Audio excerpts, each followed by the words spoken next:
Hello everyone, this webinar is now live and I see our first attendee joining.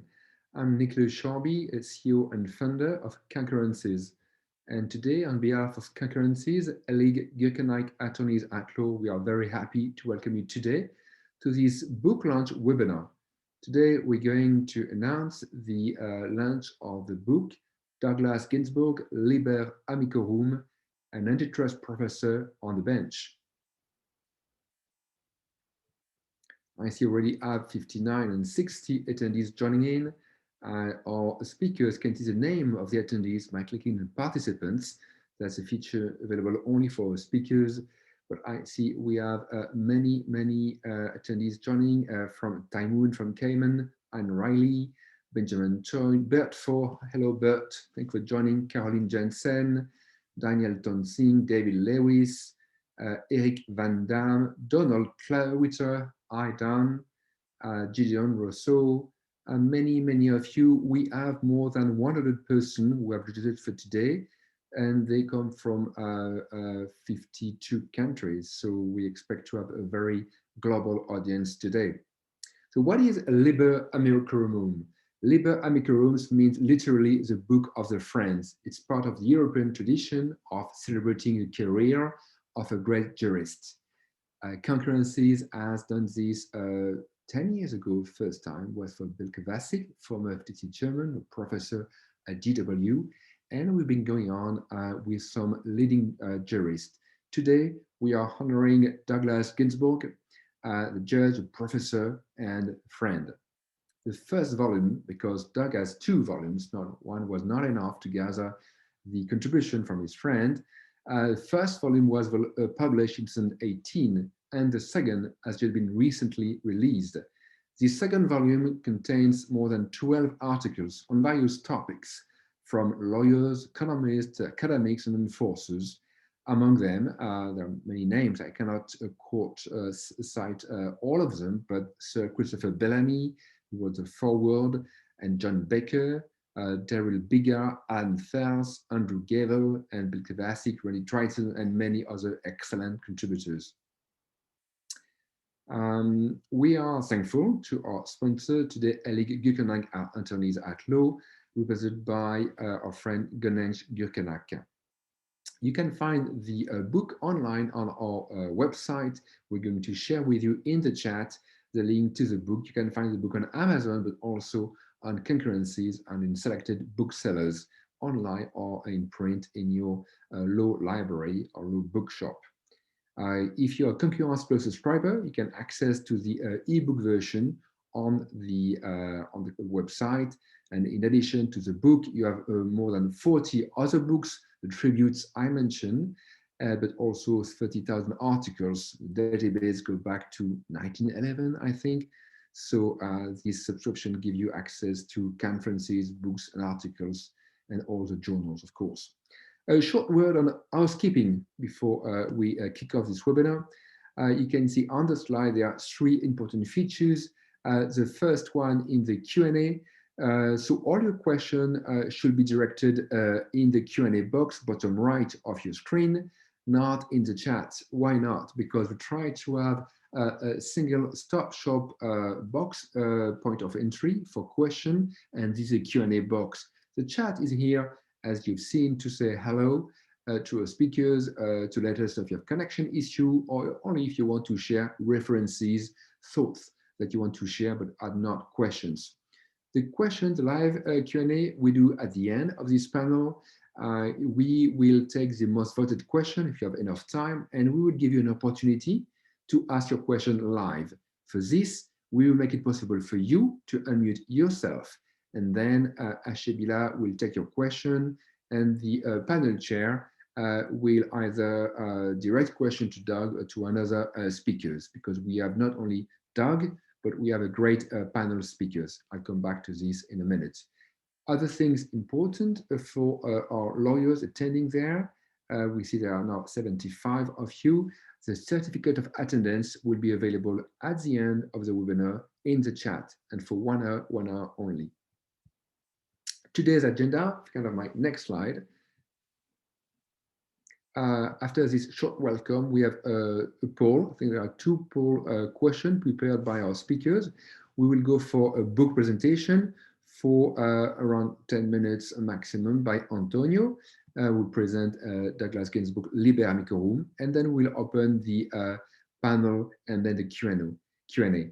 Our speakers today are, in addition to Judge Ginsburg, Antonio Bavasso, partner at Simpson Thacher, visiting professor at UCL, Gönenç Gürkaynak, already mentioned Gönenç, founding partner at ELIG Gürkaynak Attorneys at Law, Eleanor Fox, professor of law at NYU, and Roxann E, lawyer, former chair of the Antitrust Section of the ABA.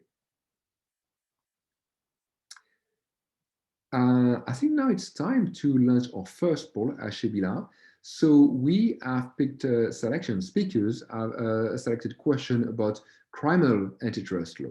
So let's go to the first question. And I will allow myself to read the question because I see two of you who are connected by audio only and not video. The first question speakers have for attendees today is, should criminal sanctions, meaning fines or jail, be used to sanction individuals engaged in a hardcore infringement, such as price fixing? So do you believe that criminal sanction should be used more for price fixing and other infringement, core infringement? It's a yes, a no, or a do not know at this stage. Ashbia, do we have enough results to show to our speakers?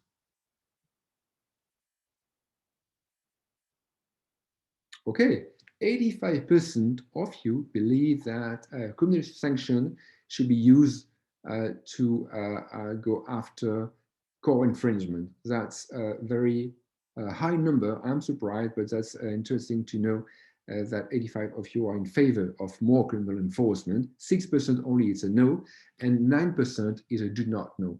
Let's go to a second question.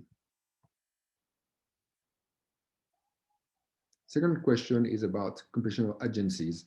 Should national competition agencies make enforcement decisions without regard to national economic policy?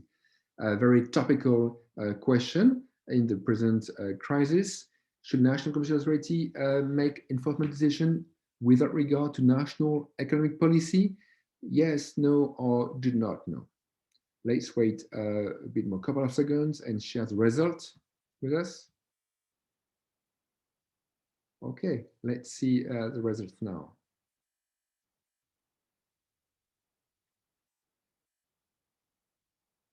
We're going to have the result in a couple of seconds, I expect.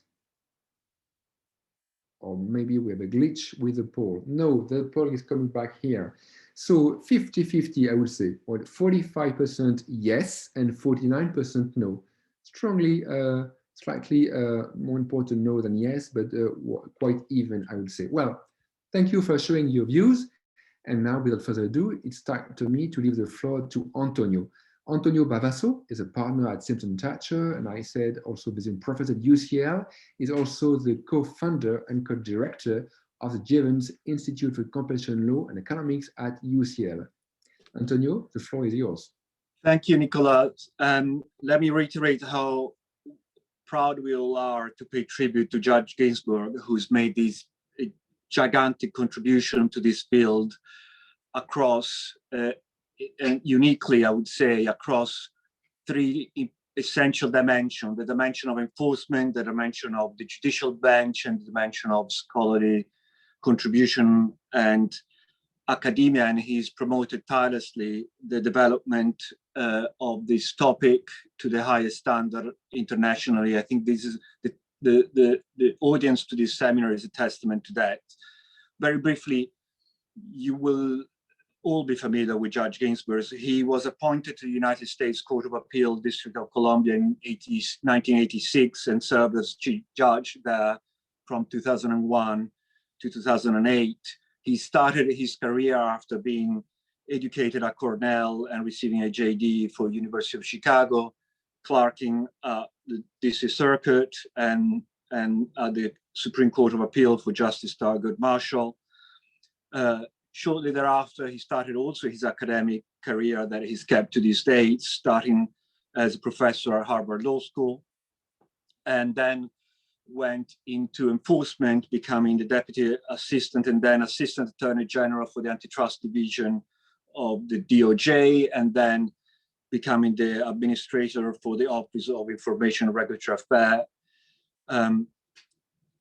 Then went back to the judicial bench and concurrent with his service as a federal judge, Judge Ginsburg taught the University of Chicago, at the University, the NYU, represented, of course, today by Eleanor. And Judge Ginsburg, as you know, is still engaged in academia, being a professor of law at the Scalia Law School of George Mason, as well as visiting professor at UCL.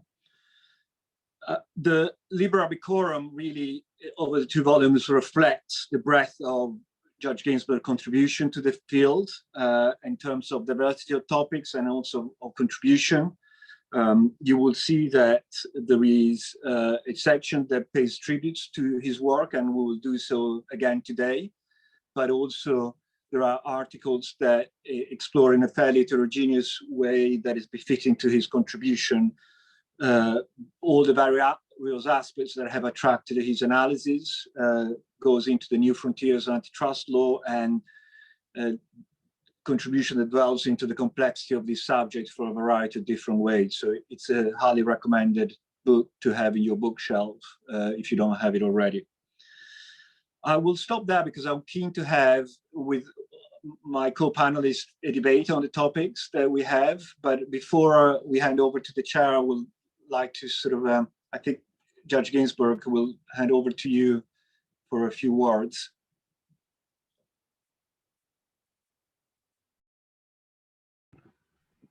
Thank you, Antonio. Can you hear me now? Yes, we can. Yes, good. Okay, well, thank you.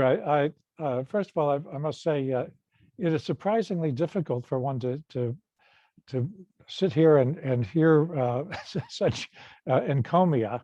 It's embarrassing, but obviously very flattering of you to do that. And I want to say how grateful I am to Nicola for publishing this, not just these two volumes, but this entire series of books in recognition of various other scholars in the field. And he's produced an enormous quantity of high quality academic literature and made it widely available as a result. It is extremely flattering, I must say, to have had so many of my friends in the global competition community contribute to the book, and to have them, so many of them also listening into this webinar. An unexpected pleasure that comes these last couple of years, and as I say, I'm very grateful as well as flattered. I quite agree with you that the contents of the books are really remarkable, quite excellent. Everyone on the panel today has contributed to one or the other volume, as but of so many other people. I don't know if it's 45 or more than that, perhaps. So I do recommend the books on their merits. So that said, I think we should get on to substance and have at it.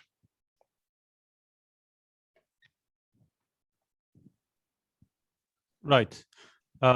So thank you for that, Doug. As it is discussed in the preparation to this wonderful event, we shall be discussing connected but separate topics. We have an incredibly experienced bench of speakers here. In fact, what we can say, we being Antonio and I, can say is that while in our natural environments, both Antonio and I are considered as experienced competition lawyers, in this bench, we are a somewhat of a middle experience range, as I can see that we're joined today by Eleanor Fox, who is the Walter J. Derenberg Professor of Trade Regulation at New York University. She was a partner at Simpson, Thacher, Bartlett. Actually, there you have 6 degrees of separation with Antonio as well, because Antonio is a partner at Simpson Thacher at the moment. Eleanor Fox has under her belt more than 60 years. Actually, this year is 60th year of her as a practicing lawyer after graduation from NYU in 1961. And a good 50 plus years of it has been spent purely almost in antitrust law. She's really a person of lifetime of achievements in antitrust law and needs very little introduction. Today, it's very exciting to hear her speak because she will be talking about interesting cases that have to do with Judge Doug Ginsburg's preferences and approaches to competition law, what they meant back in the day, what they mean today. So without further ado, allow me to leave the floor to Eleanor for that first round of comments and remarks. Thank you so much, Gönenç. Thank you, Nicola. And of course, to Doug Ginsburg, we are really, really happy, very proud to be here today to celebrate you. And I thought when I was asked to be part of the panel that I really wanted to recall to all of us two of your decisions that I especially like and I think are especially important. Even though one has been reversed, but I'm going to say I think it's really relevant and has traction today. Okay, so the two cases that I want to mention, albeit very briefly, are Judge Ginsburg's opinion in Superior Court Trial Lawyers and Judge Ginsburg's opinion in the 3 Tenors case, Polygram, at a slightly later date. So why did I pick the two? Let me start with Superior Court Trial Lawyers. And let me also say, as to both, I think both of them indicate, Judge Ginsburg, your extremely fine judicial talents in paying regard to institutional competences and prudence and sensitivity, which are words that are in your Superior Court Trial Lawyers case. Capacity of courts, making the court system work, and proportionality in terms of what restraints really do harm competition. Superior Court Trial Lawyers, you will probably remember, involved the lawyers who represented indigent defendants in the District of Columbia, who were paid by the District of Columbia a pittance, $20 an hour for their out-of-court work. Everybody agreed at highest levels that this was not enough to attract sufficient lawyers and fine lawyers to represent the indigent defendants. And so finally, the trial lawyers, being frustrated at having such low wages and such a poorly operating system, decided to call attention to the situation, make it a real public event, go on strike, boycott, placards, get the press involved, tell the people what was happening, and possibly by such publicity, and as Judge Ginsburg would say, exercise the First Amendment rights, get a change of law. So the lawyers did this, they went on strike, they did the publicity, and they were sued by the Federal Trade Commission for violating Section 5 of the Federal Trade Commission Act. And the Federal Trade Commission held that their boycott, quote, in support of price fixing was illegal. And it went up to Court of Appeals for the DC Circuit, and Judge Ginsburg had the opportunity to write the opinion. And he wrote an opinion, which I think is beautiful, considered, proportional, and held that in such a circumstance, with such exercise of First Amendment rights, it was necessary first to determine whether the Superior Court trial lawyers had market power. Because if they didn't have market power, their boycott had to be to convey a message rather than to coerce. The Supreme Court reversed. And an opinion by Justice Stevens saying illegal per se, and First Amendment didn't apply. So I want to read you one or two sentences that I think are so beautiful in the opinion, but I also will want to say that I think if you reread Justice Stevens' opinion, which gave you a hard time, Doug Ginsburg, I think you will find that it's actually out of line and out of step with current appreciation of what the per se rule is today, and possibly, because the issue hasn't come up, out of step with how to balance First Amendment rights against possible harm to competition. This is one of the lines I wanted to read to you.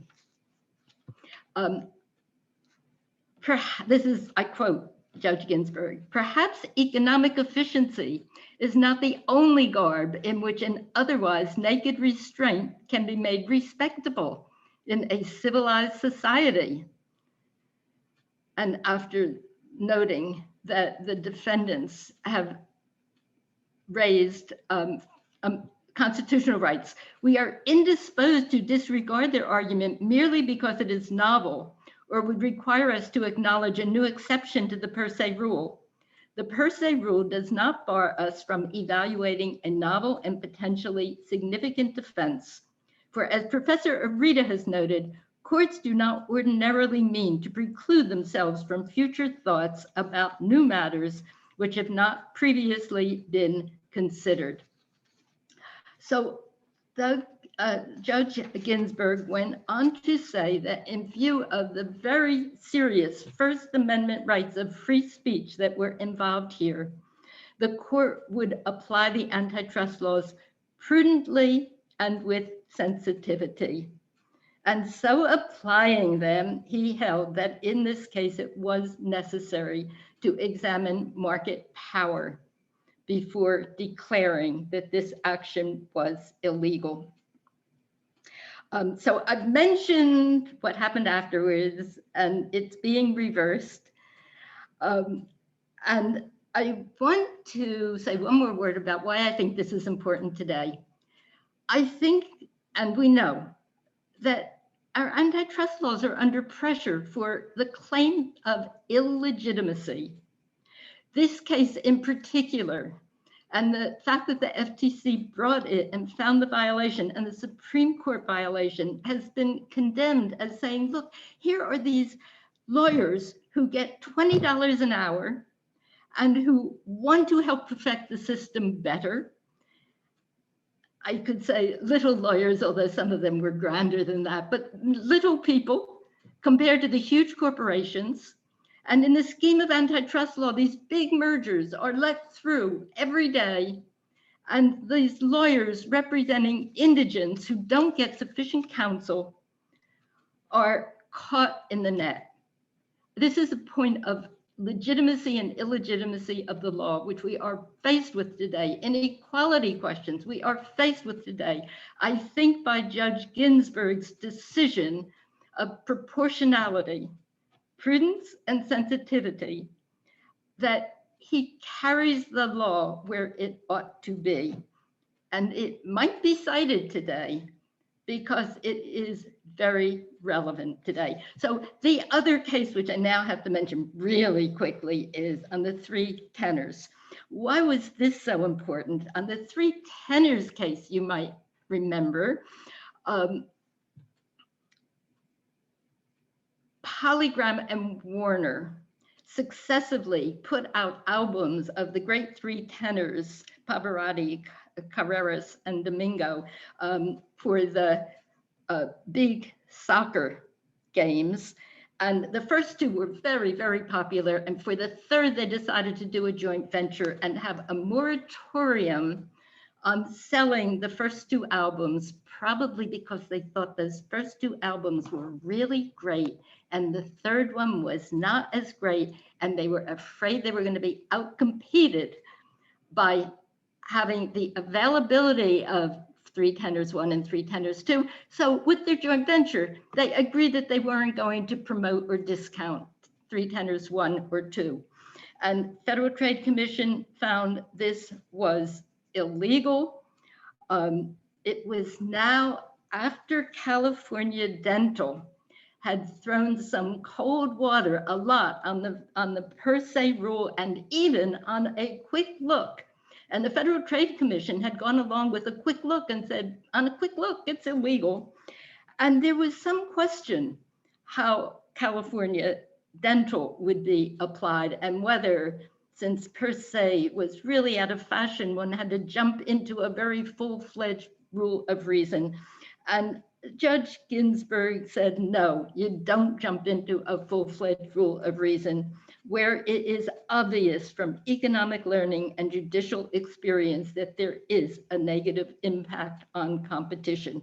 And the defendants were allowed to make a defense, but their defense did not work. A free rider defense did not work as a frontal assault. I think this decision is really important. I think it survives Ohio versus American Express. In Ohio versus American Express, which lays out a very deep rule of reason, Justice Thomas said, but there is nothing inherently anti-competitive about this restraint.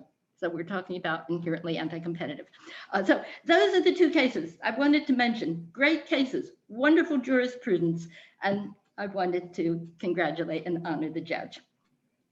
Thank you, Eleanor. Thank you very much. Also, on a personal note, I was lucky to first know Eleanor 20 years ago exactly, as my wife is a student of Eleanor, and I would come from my own law school in the U.S. to visit my wife, always jealous that she's taking these courses from Eleanor. And one day I met her some 20 years ago.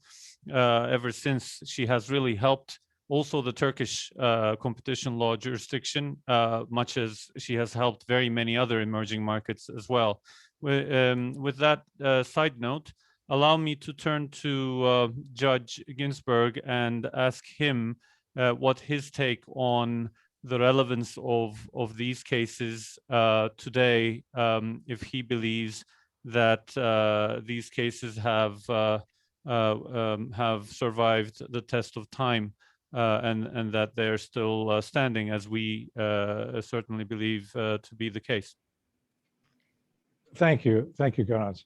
And thank you, Eleanor, for resurrecting Supreme Court trial lawyers. I went back in preparation for today and reread both my opinion and that of the Justice Stevens for the Supreme Court, and that of Justice Brennan and Marshall concurring in the dissent from that view. And I was very proud to be in complete agreement with Justice Brennan and Marshall on this subject. Otherwise, I would have been completely alone. But I appreciate your bring it to the fore. Whether it would be decided differently today, a very interesting question. I don't think we'll find out the answer because of anything that's even closely coming up again. People will avoid getting anywhere near the problem that the Supreme Court Trial Lawyers Association had in that case. So we won't get another test of it. Polygram has a predecessor, and that was Tim Muris's decision for the Federal Trade Commission in Massachusetts Optical, I think it was. And really, the analysis both cited him and cited his opinion and also borrowed from it. And it is cited with some regularity now for the proposition that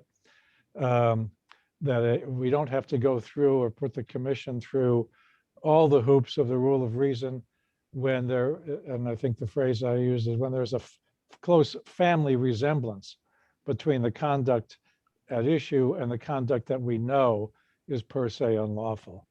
And that seems to be still a standard applied by the commission and in some of the court cases. Yes, that one still has legs.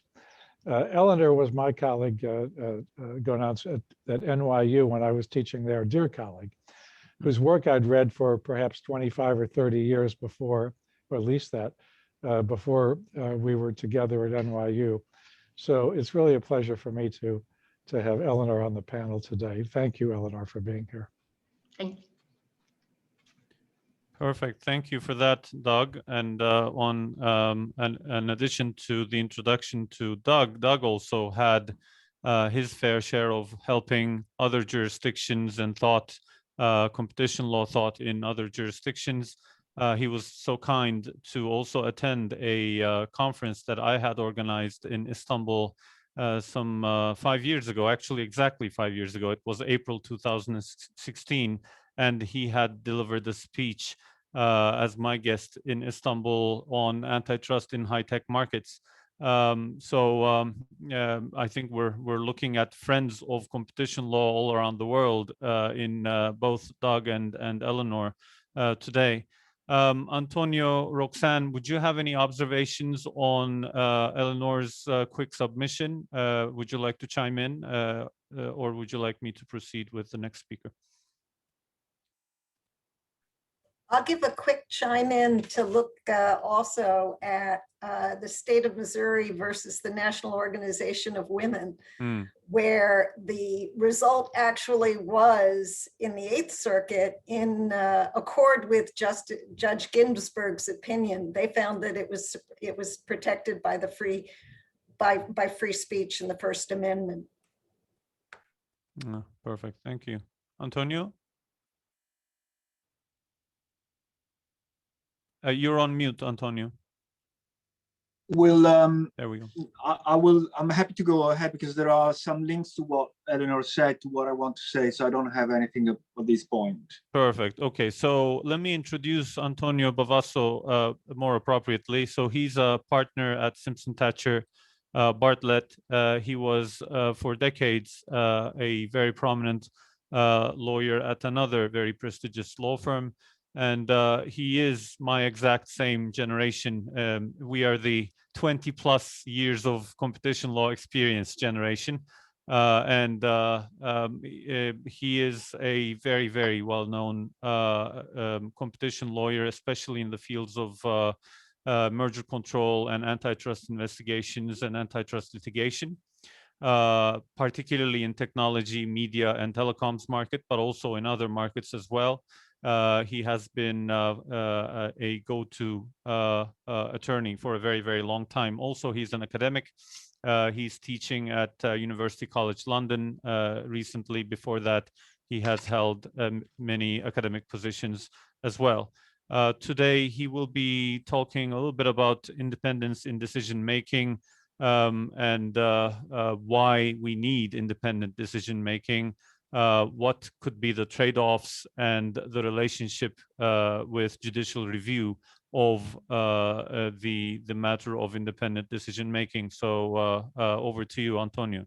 Many thanks, and many thanks for your kind words of introduction. So when I chose this topic for my contribution to the Liber Abicorum, I thought that this topic was going to be interested and continue to be interested. But what I want to do today is to link that issue to the renewed calls to introduce into antitrust a variety of other goals that go beyond consumer welfare, because I believe the 2 points are linked.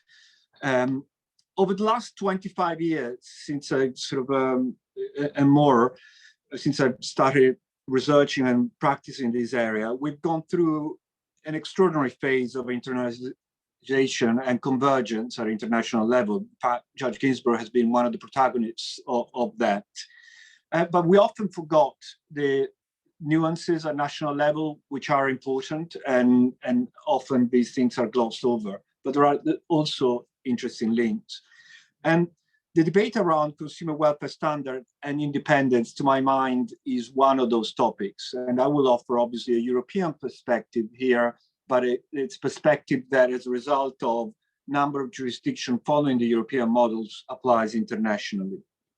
Now, the issue of whether the consumer welfare standard should be revisited has taken a lot of prominence as a result of increasing debate in academic and policy circle, and has, I think in the US, seems to me, has reached at least the margin of the political mainstream. I read as an outside observer, of course, the last year's US report, or the majority report, which focused on the omnipresent digital market that recommended reasserting the original intent and broad goals of antitrust by clarifying they're not just designed to protect consumers, but also a variety of other goals. And indeed, across the world, we are wondering, how do we fit antitrust with other issues? One that is often debated is the one of sustainability. And how does that fit with the current edifice of antitrust law and the issues of consumer welfare and consumer allocative efficiency? And whilst I think we'll struggle to find anyone who would dispute the importance of these issues, which are certainly not on my part, I wanted to just take a quick step back and consider the implication in terms of system design and institutional consequence, which are crucial. So defining antitrust goals and the standard to be applied are linked. And most importantly, who applies those standards in terms of importance is essential in terms of the legitimacy, which is a crucial dimension of enforcement. When we consider the debate from a European as opposed to an American perspective, the issue of how these alternative goals are fit with the consumer welfare standard may not be the same. So from a European perspective, I think we fairly readily accept that consumer welfare standard is not exclusively price-based. There is a quality dimension to it, which is equally important, although it needs to be measurable somehow. And there are other dimensions, such as improvement of quality, within which you can include sustainability, which are compatible with that standard. We do know, however, that that standard is not industrial policy tool, and antitrust law is not and should not become an industrial policy tool. It's a complement to it that enable markets to deliver efficient consumer benefits, and not just in terms of lower prices. So in the EU, interestingly, and as a sort of probably one of the most tangible examples of that wave of internationalization of the last 25 years, we imported the consumer welfare standard out of the US origin. And in that context, in the original context of the US, the concept of consumer welfare standard was designed to, as we all know, address a lack of policy focus and provide a framework of enforcement, particularly in a regime dominated by litigation, where judges would feel a certain discomfort, but I'll be interested in the comments from Judge Ginsburg and others, in carrying out trade-offs with other policy. And the issue, that concept that was developed in the US crossed the Atlantic and was adopted in the early 90s in Europe more prominently, also in the spirit of showing that there was convergence and rebutting accusation of divergence in those days. But we interpreted it in very much a European way, and I would say in a more flexible way. Now, that is important though, because the way authorities go about applying certain standards is also a crucial element that underpins the independence. And when I looked at what is the rationale for independence in decision-making and institutional design of antitrust authority, I think one of the most interesting rationale was given by John Vickers, who said that to the extent that competition policy is comparatively better at achieving the goal of preserving competition to the exclusion of other objectives, for instance, employment, the task can be safely entrusted to independent technocrats that are independent from political interference. Now, that rationale is important because whilst I certainly do not advocate an antitrust policy that is applied narrowly, I think antitrust plays an essential role in the check and balances in our society, on the one hand. On the other, we, I think, need to avoid the risk of overreaching and shoehorning into competition policy, other policy goals that belong elsewhere and need to be managed with specific tools. In a way, if we attempted to do that, what I call shoehorning, leaving aside the inability of competition law to attain those goals, I think critics will legitimately, in my view, question the democratic accountability of the decision-making and call into question the very principle of independence, which in my view is an important feature of the edifice, certainly outside the US. And as a result, it will be the undesirable outcome of putting back, in some cases, not always, antitrust enforcement into the political arena. So I think, and we see that, I mean, we see that risk is there, and we see an increasing body of academic thinking that calls into question, in fact, not only in antitrust, but also in other areas, the legitimacy of unelected powers, to use the expression used by Paul Thacher from formerly at the Bank of England. Now, so just to close, to open up the debate, and I'm interested in your debate, the clarity and democratic endorsement of the goals pursued by independent agency is, to my mind, a necessary condition for its independence.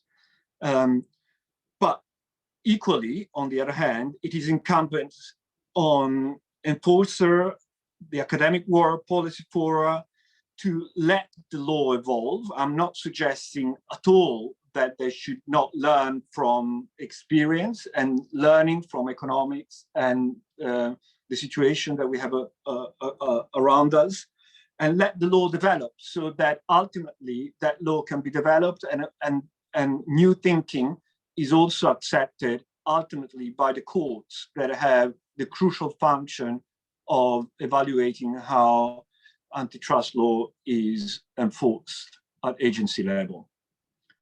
I'll stop here, hoping to have contributed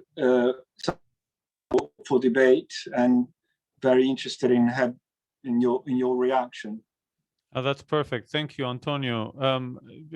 At the expense of putting the ball right back in your court too soon, would you elaborate a tad more on the shoehorning point that you were making? It's a very interesting and topical discussion at the moment, and maybe Judge Ginsburg and the others in the panel might benefit from hearing a bit more on that in the following sense.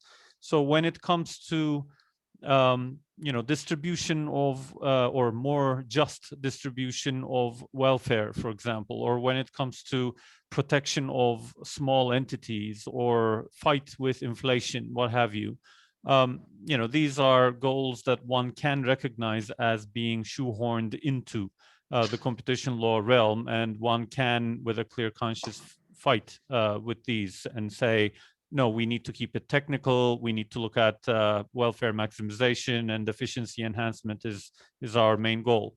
But what is your position on the sustainability point? Do you think sustainability is also being shoehorned into competition law realm, or would you feel that that has to do with welfare maximization so much that it seems like a natural part of competition law enforcement?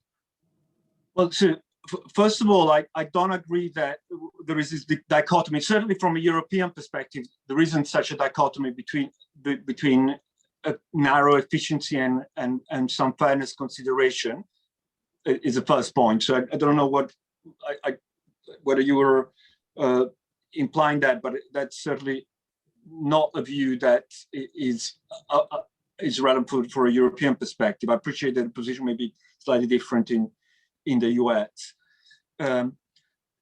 Secondly, on the question of sustainability, well, there is a question of defining what that means, but to the extent that that we refer to that, to the need to, for instance, take into account in evaluating conduct goals that relate, to take the classic example, to environmental protection. Antitrust law and the agency, and are reacting in that sense, should not be blind to that and to societal trends overall, but their role is to make sure that antitrust law delivers the best and most efficient way and non-wasteful way to obtain those goals, which can be framed as to improvement of products.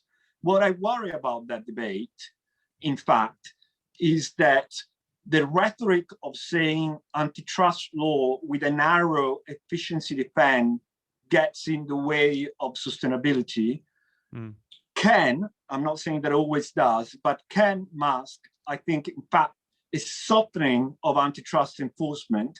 And what we know is that there have been a number of cartels, of naked cartels, that have hidden behind those initiatives. So I think there is a role for antitrust authorities, and I think antitrust authorities are reacting in that sense, in playing the role of ensuring that certain goals are delivered in an efficient way, but carrying out a balancing act between the stated aim, which can be recognized as meritorious, and the way the aim is implemented. Right. Thank you. Appreciate it.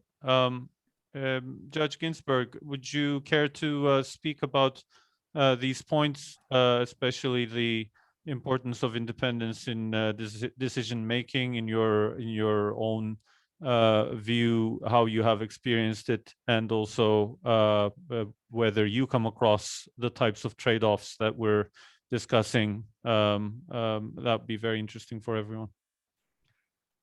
Thank you, Gönenç. I want to begin by quoting a couple of sentences from Antonio's essay in this volume, the second volume, because I think it is so succinctly captures a very important point. He says, crucially, independence does not mean that a competition authority itself should be oblivious of the general political context within which it operates. To the contrary, a competition authority must maintain a dialogue with both the executive branch and elected representatives to ensure the relevance of its action, as well as to maintain a credible advocacy role in assisting in other areas of policy and even legislation when it is afforded those powers. And that accords, I think, perfectly with my experience when I was running the antitrust division and my observations of others' experience in doing so as well. It is important to have an understanding of political context and of where one could be helpful to legislators or to other agencies in the executive branch. Now, Antonio correctly links that to the current debate about the consumer welfare standard. And I think and I may be a little bit more rigid than Antonio in this regard.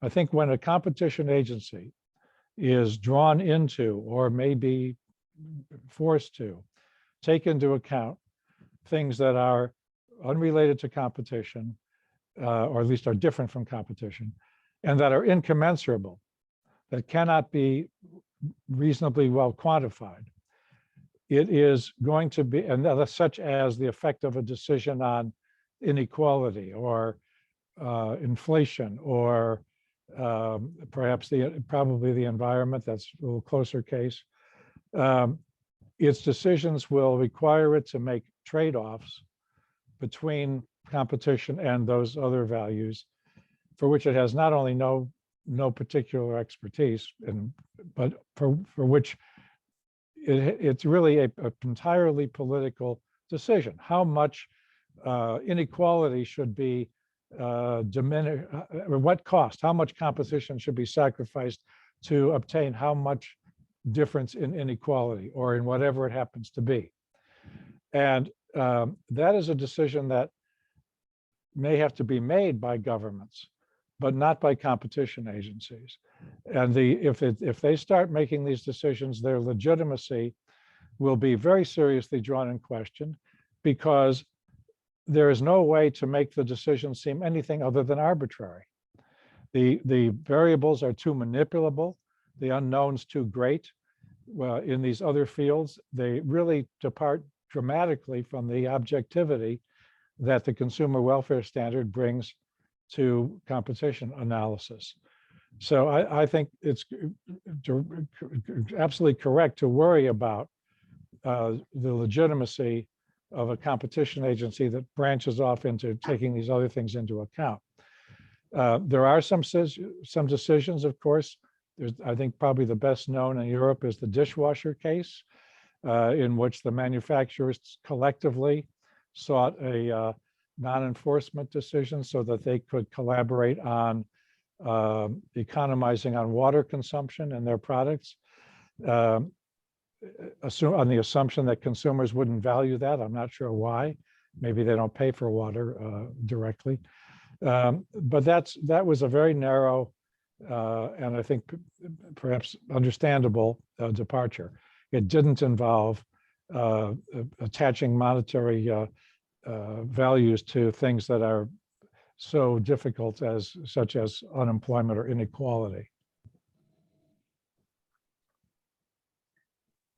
Thank you, Judge Ginsburg. There's also a question for you by Pablo Trevisan, a good friend. He is the commissioner at the Argentinian Competition Authority, as you know. He says, if this has been the case, how do you think dissents made it possible to enrich the opinions or rulings of the cases in which you participated as a judge? Is there any golden rule you'd recommend to other collegiate bodies? Relates back not to this accountability question for the No. agencies that we're talking about. Okay. Well, I think I was still in my first year of law school when a professor of criminal law pointed out that often a dissent is nothing more than an advertisement to the fact that one could not convince even one of the other colleagues on the three-person bench to agree. I husband my decisions to dissent very narrowly, and there are terms of the court where I don't file any dissent, and others where I file one or at most two, in cases that I think are where the court is seriously mistaken, and attention should be drawn to that, and so perhaps the Supreme Court will take an interest in the case.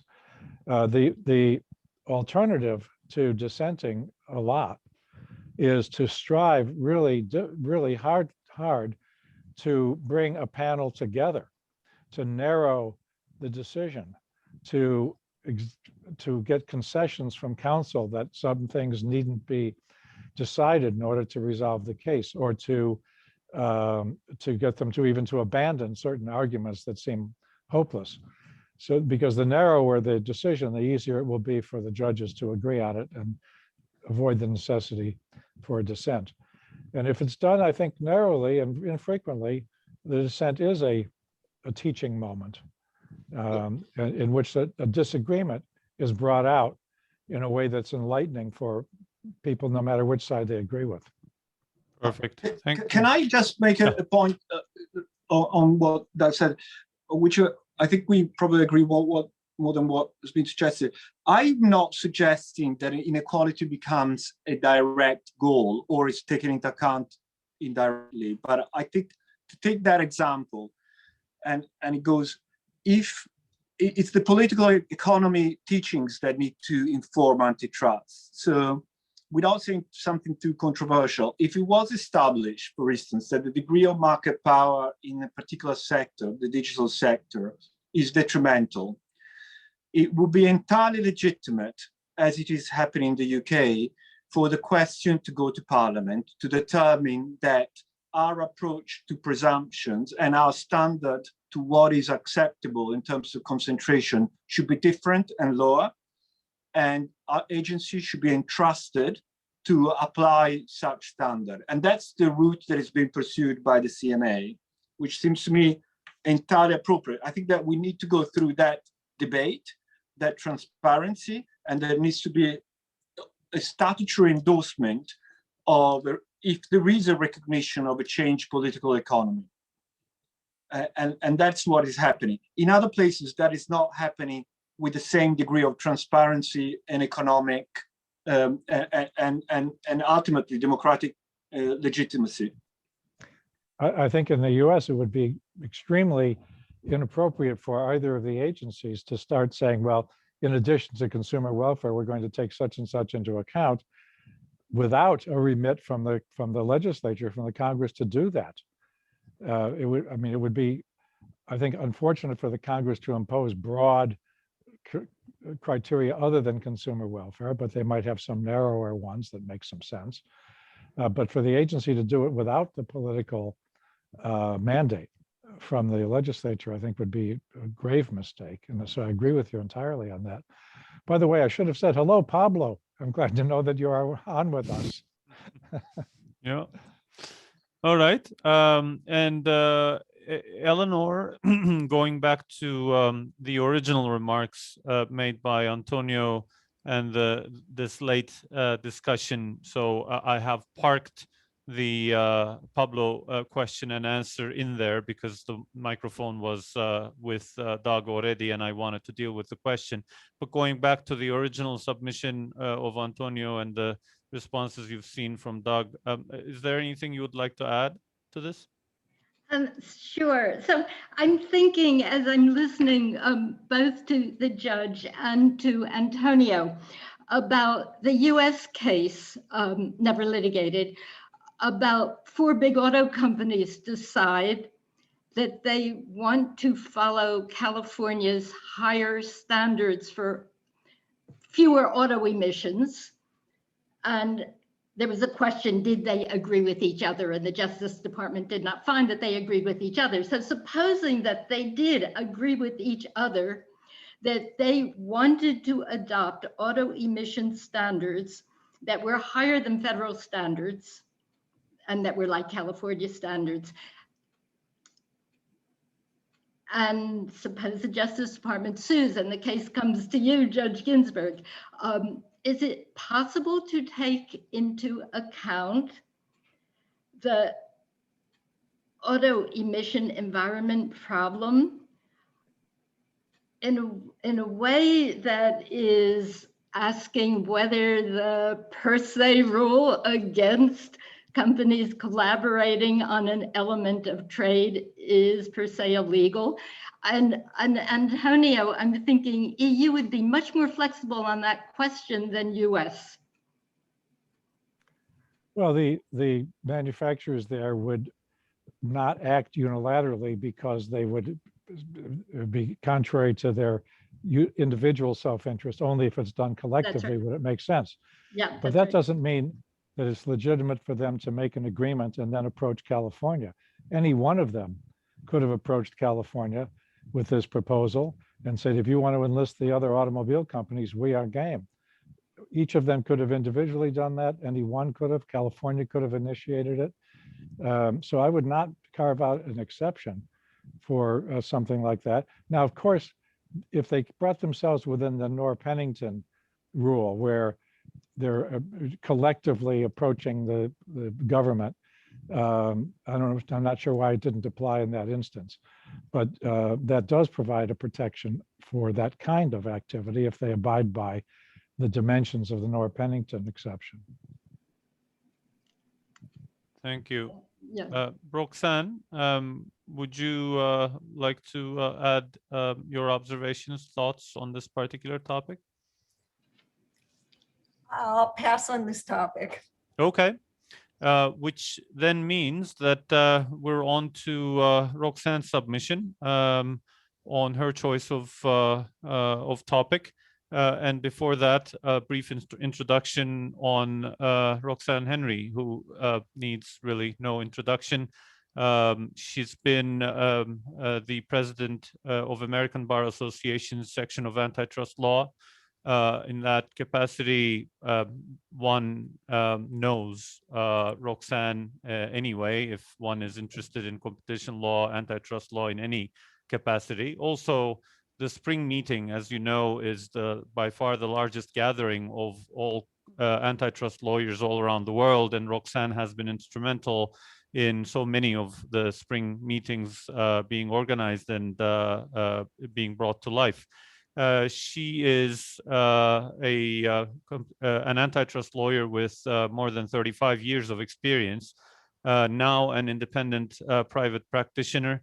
And I think by all means of the word, she is truly a trailblazer in the competition law field. Now, after being the co-chair of the global competition practice of an international law firm for such a long time, she is directly handling compliance matters, legal opinions, and other competition law issues as a private practitioner. So today, she will be speaking about the appropriateness angle of criminal sanctions, which was one of the questions that was put to vote as well. And to my surprise, really, maybe showing the jurisdictional distribution of people attending this particular panel, there was a vast majority of people saying criminal sanctions are good in the antitrust law sphere. So the appropriateness matter, and then the fact of changes in policies according to the changes in administration, and of course jury functions and the per se matter. Her submission has to do with the per se matter, therefore is linked to the per se rule limits angle of Eleanor's submission. Also has to do with independence in decision making, which therefore connects her speech to Antonio's speech as well. Over to you, Roxann. Thank you. So first of all, I just want to thank Concurrence and you, Gönenç, for putting together this organization, this panel, and also the honoring of Judge Ginsburg in the book. Thanks to the co-panelists, the very inspirational remarks. But Judge Ginsburg, thank you. You have been a constant source of inspiration for the improvement of antitrust law principles and process. And we in the antitrust world owe you tremendously. Just thank you very much. Thank you, I do want to focus here on the criminal sanctions. I too was surprised by the 85%. One thing, I'm going to go through just a couple of topics: leniency and the effect of civil enforcement and civil claims, the status of US prosecutions, the per se rule, and the concept of criminal sanctions beyond cartel conduct. So starting with leniency and the current status there, one of the things that I think we can see is in the last few decades, there's been tremendous educational effort to basically change cultures to see that cartel conduct, at least hardcore cartel conduct, is bad. I'm not so certain that they all agree that it's criminal, although you've seen some more jurisdictions going in that direction as well. In particular, I'll point out Brazil and Korea. I remember years ago being in Korea and they all said there's never going to be any possibility that we could do this criminally. And now they're prosecuting criminally. And one of the things that this has led to, this broad acclamation of cartels are bad, is the leniency also has followed that. So now we have leniency programs across the everywhere. I mean, every jurisdiction has a leniency program. And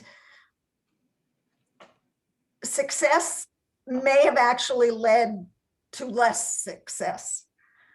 We have a situation where leniency applications currently are very much down. They are not international cartel leniency applications have dwindled to the point of almost nothing. Leniency applications across the world are down. To the extent they exist, they're mostly domestic violations. And there are a lot of reasons, but I want to focus on just two. One is this global conflicts and ways of trying to coordinate all of these different leniency applications and the complexity. But more than that is really the issue of the civil claims, and that civil claims are not just US claims anymore, they are globally. We're seeing civil claims across the globe for, and in many jurisdictions, not the US, but in the UK and the Netherlands and other jurisdictions, there are arguments that these cartel cases will encompass global damages everywhere. So the balance here, the cost benefit balance of leniency, don't go in, has changed dramatically. And turning to the US side, we see that specifically. Leniency applications almost down, certainly on the international side, completely way, almost disappeared. We have domestic focus. We have no poach agreements, generic drugs, which didn't really take off, food production claims, which were started initially civilly, not criminal, not by the government, and government procurement, which has always been a mainstay. Resolution by deferred prosecution agreements, that's where we've gotten larger fines. We haven't gotten really fines from plea agreements or indictments.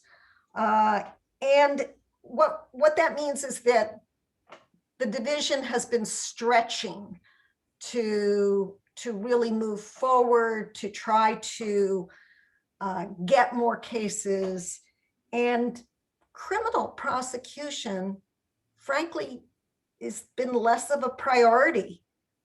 Starting with the Trump administration, it's the first time since the Reagan administration in the 80s that they haven't come out initially and said, cartel enforcement is our #1 priority.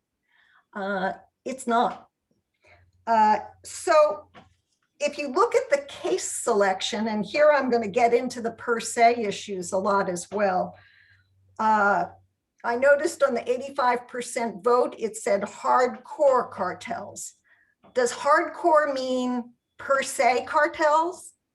Because if so, we just heard Eleanor talk about how those trial lawyers were engaged in a per se offense. Is per se the selection criteria? Because if per se is, there's no reason not to criminally charge them. I don't think most people would say that that was hardcore cartel conduct.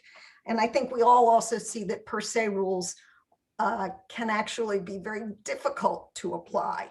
That was a large part of what Eleanor just elaborated on, is how difficult cartel laws, how the per se standard is not really the same as hardcore.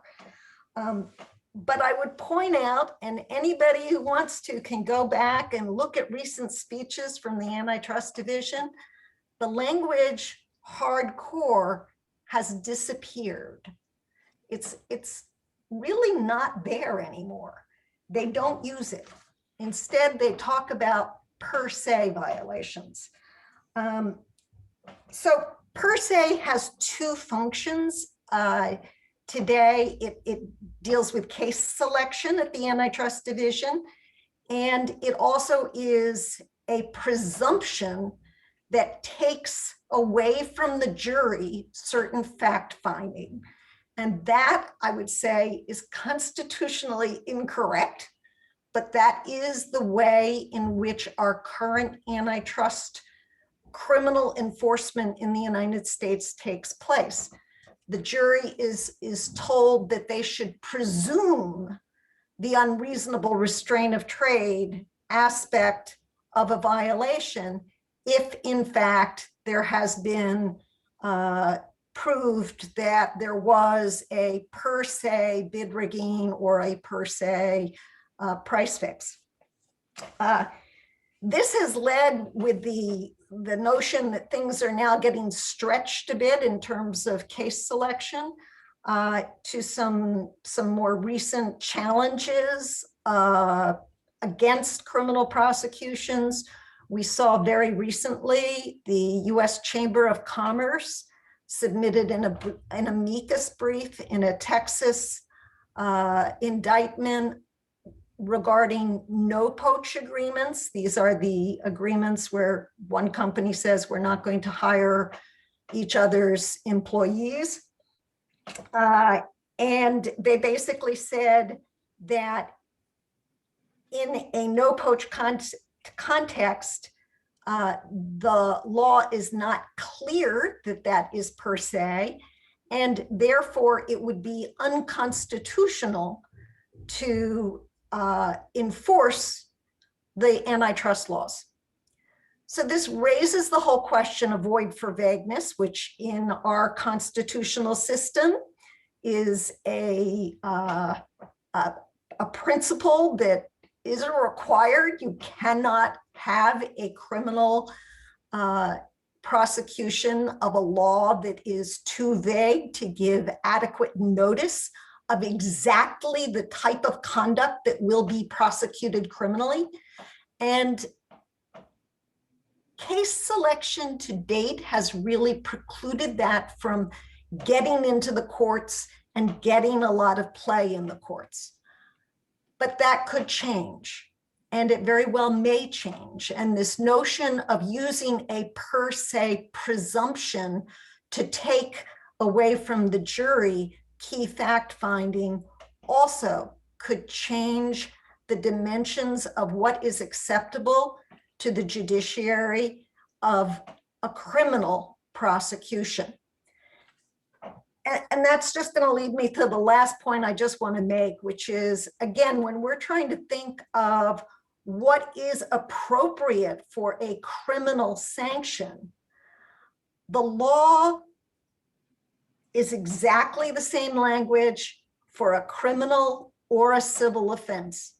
So Eleanor's description of the three tenors participants, the trial lawyers, should those be prosecuted criminally? What is the difference? Why one, why not? They're both per se criminal offenses. They both violate the antitrust laws. And now, with so much attention to abuse of dominance and monopolization issues and big tech, there have been some calls to prosecute that criminally. But I think if we start to see anything in that direction, one possibility is that we lose all criminal enforcement of the antitrust laws in the US. And as I think our poll at the very beginning made clear, that would really take away a hugely effective means for antitrust compliance. And I'll leave it at that.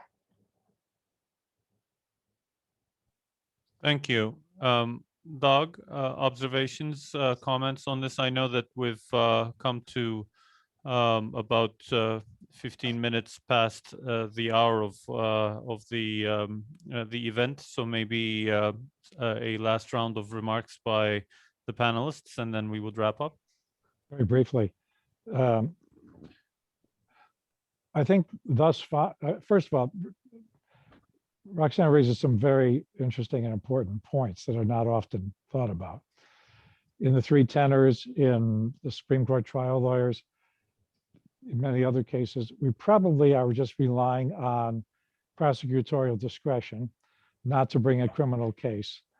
And it may be discretion informed by how a jury would look at that and not convict. Maybe it's that boycotts don't qualify as hardcore, to make that distinction that Roxann was making between cartel activity and a subset of hardcore cartel activity. That might be a viable distinction.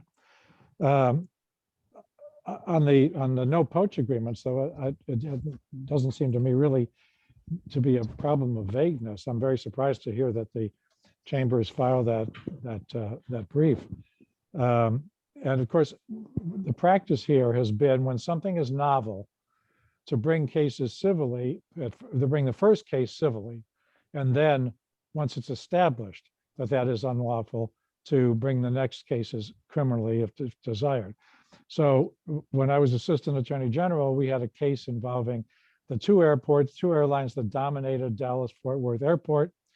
They, one of them proposed an agreement to raise prices for both of them. The other recorded the conversation, did not enter into the agreement, gave it to the authorities instead. And we brought that case against American Airlines, alleging that it was that an attempt at a price fixing agreement was unlawful. We lost a trial and won in the Fifth Circuit. So thereafter, it was established that that soliciting a price fixing agreement was per se unlawful and criminally enforceable. Since then, for whatever reason, the Federal Trade Commission has brought those cases civilly. There hasn't been, as far as I know, another case that's been brought, or any case that's been brought criminally since then. Anyway, a lot to think about, Roxann. You've raised some really disturbing points.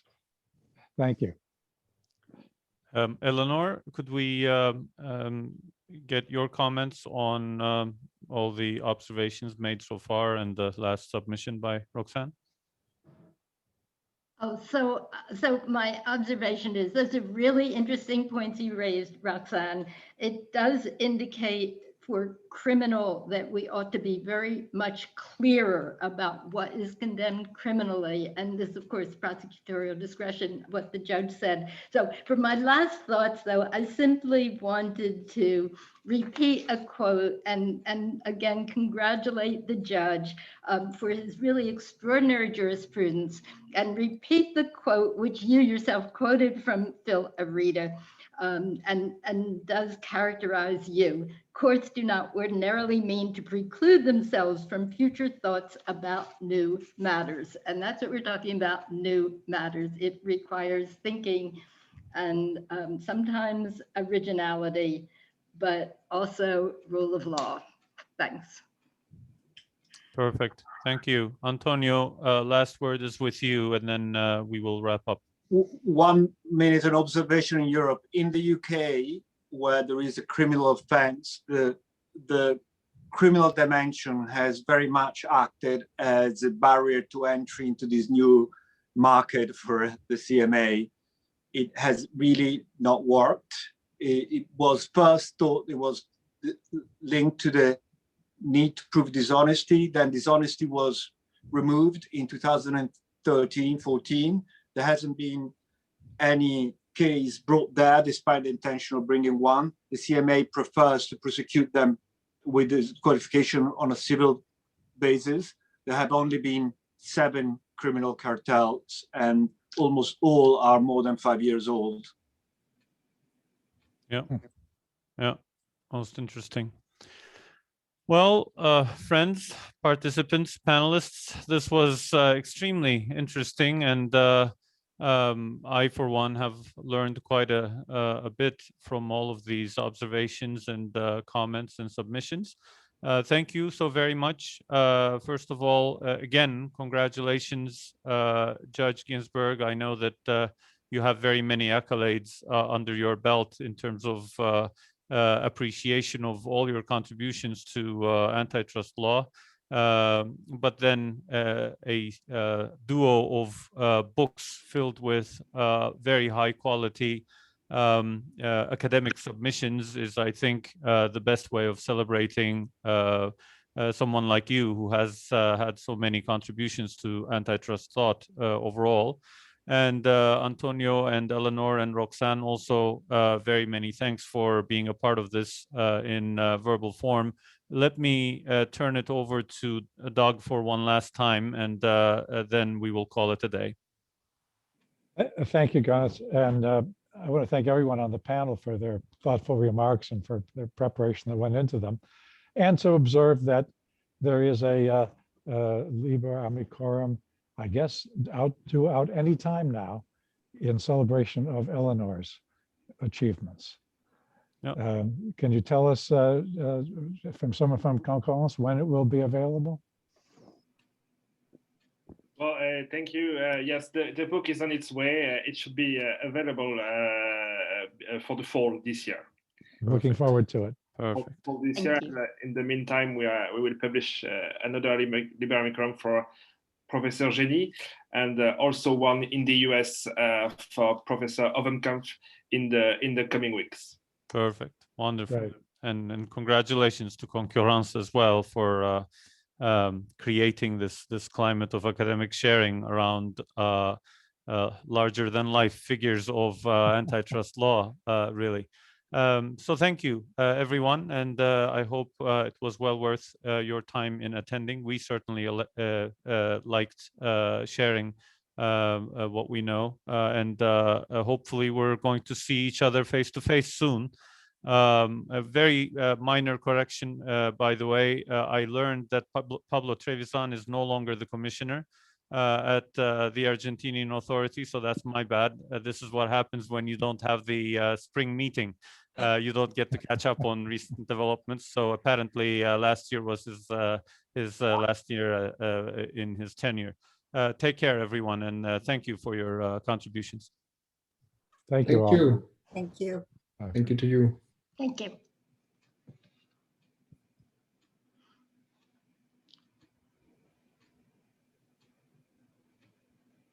Thank you all for joining today. Just a quick words regarding to our next conference. For those who are still there, the conference will start next week, the 5th Innovation Economics Conference for Antitrust Lawyers. The first webinar of this conference will be on next Tuesday from 4 p.m. Brussels times. The opening keynote of the conference will be delivered by Olivier Gersan, the Director General of the DG Comp, and then followed by the first panel on the DSA and DMA. So among the speakers, you can hear Avantika Chowdhury from Oxera, Miguel de la Mano from Compass, Thomas Kramler from the DG Comp, Ingrid Vandenborg from Skaden, and of course the panel will be moderated by Richard Wish from King's College. You will also you will be able to listen to Gönenç next week also on Wednesday with a panel about platform regulation, I think. This is not the end of this webinar. Thank you very much to the speakers, to our partner, of course, at ELIG Gürkaynak Attorneys at Law, and to all of you for joining us today. We hope to welcome you again soon to our webinars, and thank you. Thank you, Thomas. Thank you, Eleanor. Thank you so much.